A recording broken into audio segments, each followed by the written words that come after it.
Darwin influenced Freud a lot, which is true. He did. He was a big influence on Freud's work.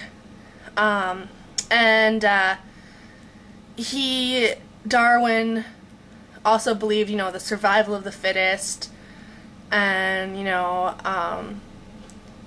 the primal urge of, way back in cavemen kind of sticks with us.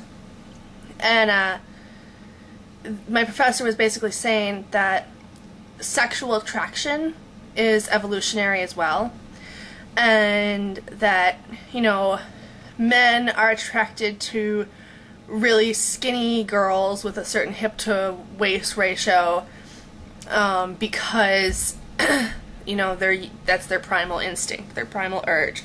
They wanna be with those girls because they're gonna be the healthiest and they're gonna last the longest, and blah blah blah, for mating ritual things.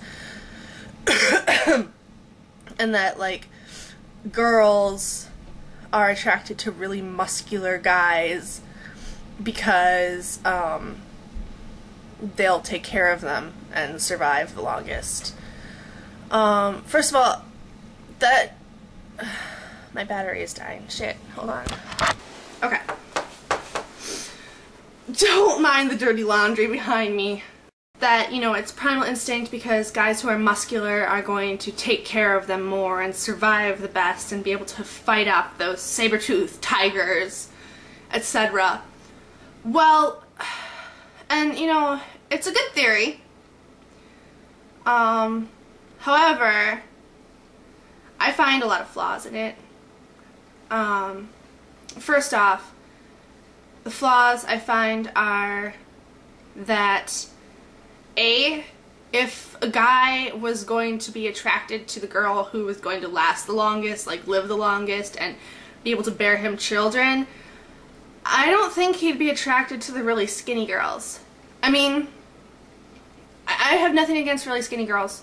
I have friends who are really skinny, but I think that, as far as bearing children, wouldn't they want someone with a little bit more meat and hip and be able to, bear that child?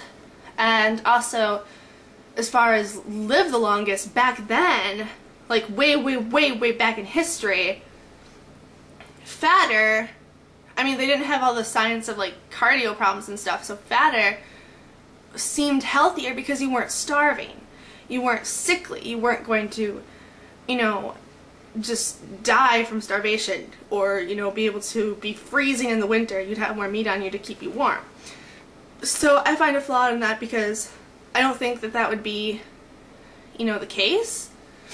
And also, I think it's kind of sexist in a way, because who says that girls have to be attracted to the muscular guys to take care of them? I mean, I was perfectly fine without a guy. I don't need a guy to take care of me. I chose the guy I love because I love him and we're good companions and we take care of each other. So I don't need some muscular guy to ward off the saber-toothed tigers. No, give me a rapier and I'll fence off the saber-toothed tiger. I fence. Well, I used to, but I want to continue. So, I mean, seriously, I just think that's ridiculous, personally. And I think attraction, as far as mass attraction, like what we're told to think is attractive, is fed to us by the media, by TV shows, music, posters. Yeah, it's just fed to us, and we're told what is socially acceptable from early on. Even like little kids, when you tell them bedtime stories, the beautiful princess was thin, tall, long blonde hair, golden hair, and blue eyes. I'm really passionate and hyped up about this because, like, seriously, it is just fed to us through society. Not just the media, but society in general.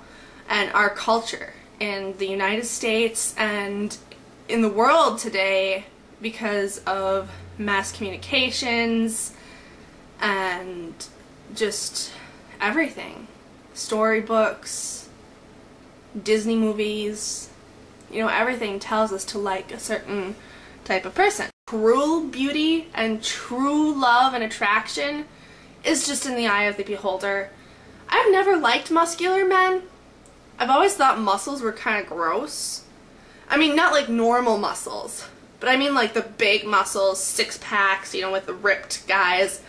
I always thought that just looked unnatural and just gross. There are also a lot of guys who are attracted to BBWs and are kind of in the closet about it.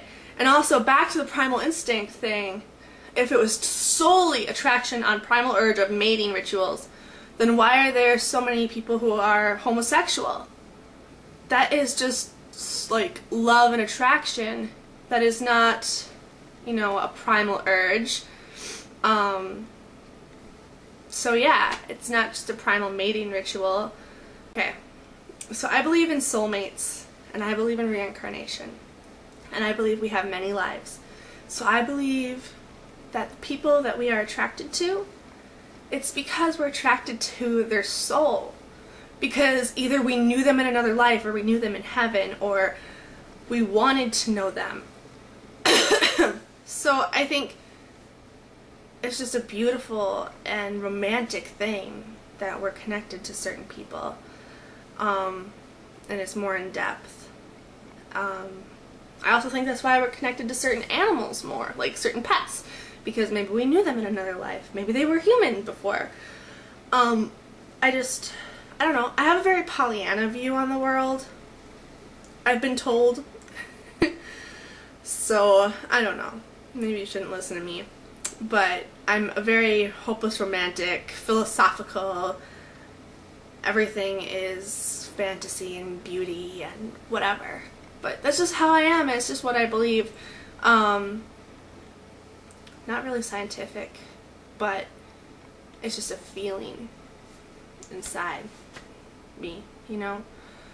But, yeah. I did too.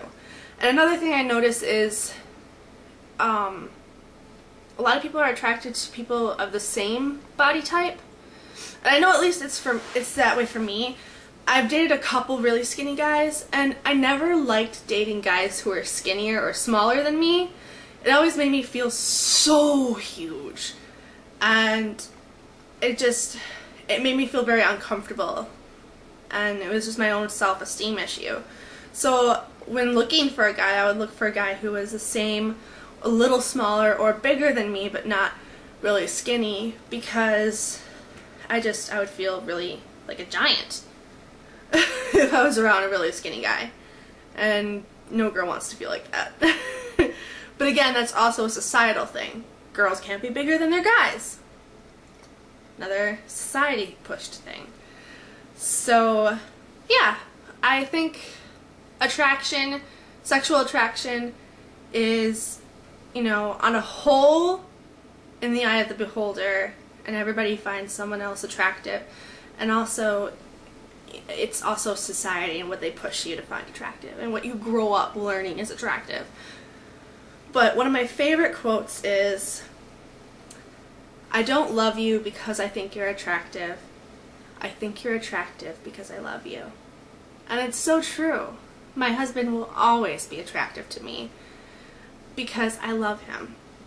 And I'm sure it's on the other end. At least he's told me that. So, I will leave you with that quote. Thanks. Bye. Happy Monday.